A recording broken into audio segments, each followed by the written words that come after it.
only faced my history of sexual abuse a couple of years ago after police arrested me for my freeze response. My violent father was only interested in me when he was punishing me, which he enjoyed. When I was around 10 years old, he punished me by making me strip and have a cold shower in front of him. I felt shame. Mum was furious and kicked a hole in the bathroom door which he had locked. When I was 12, I was amazed when I saw my friend's father be nice to her. I didn't know dads could be nice. My father left when I turned 13, and my mum later told me he had been contemplating sexually abusing me. My mum was terrified at the thought of raising kids on her own, and she regrets that she wasn't more careful when selecting partners. Soon after my dad left, my mum became involved with a man who had been jailed for having sex with a 14-year-old girl when he was 28. He showered me with attention and physical affection, and I was infatuated. He taught me how to flirt with older men. I hadn't realised I was starved for attention, and I believe the only reason he and I didn't become sexually involved was the fact that he and my mum only had a short relationship. Boys at school were bullying me for being autistic and good at maths and science, and I was learning to be attracted to much older men who seemed kinder and more interested in me. My mum was afraid of offending and losing boyfriends, and that meant walking on eggshells and serious neglect. When I was 16, my new boyfriend also showed sexual interest in me.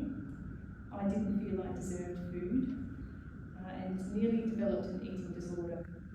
I knew nothing about red flags, boundaries, and rights. My mum's next boyfriend had been sexually involved with his ex's daughter.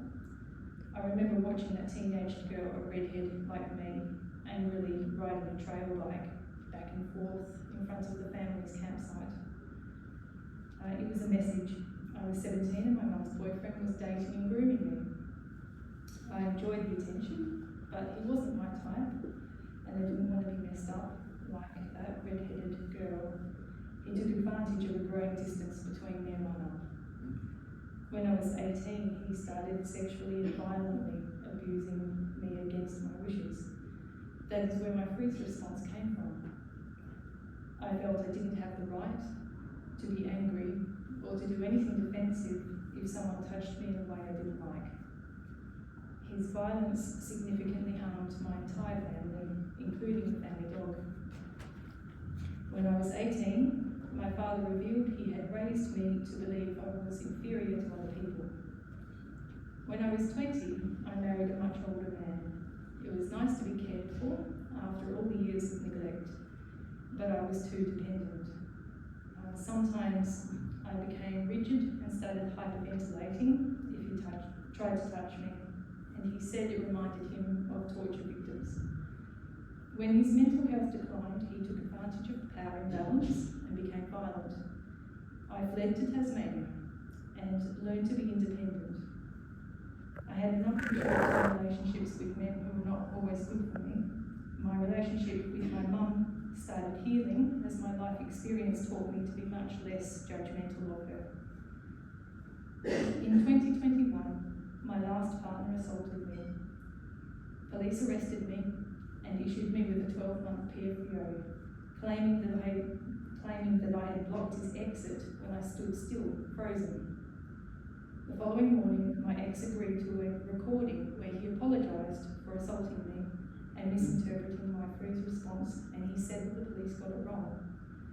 He told me one of the officers had asked him if I had been sexually abused as a child. I am now permanently and incorrectly recorded as a family violence perpetrator, which puts me at risk in any future relationship.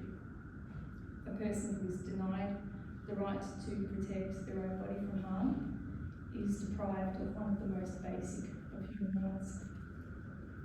I haven't touched a dating app since I escaped that relationship, and my fight to protect others has been healing me. My mum is very proud of my advocacy. My experiences of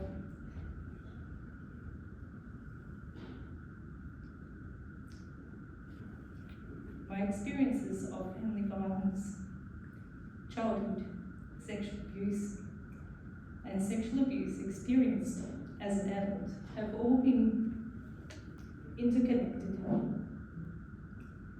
Impacts of childhood abuse have perpetuated a cycle of abuse and trauma into adulthood. It is important that support, awareness, prevention, or intervention reflect this reality. Thank you.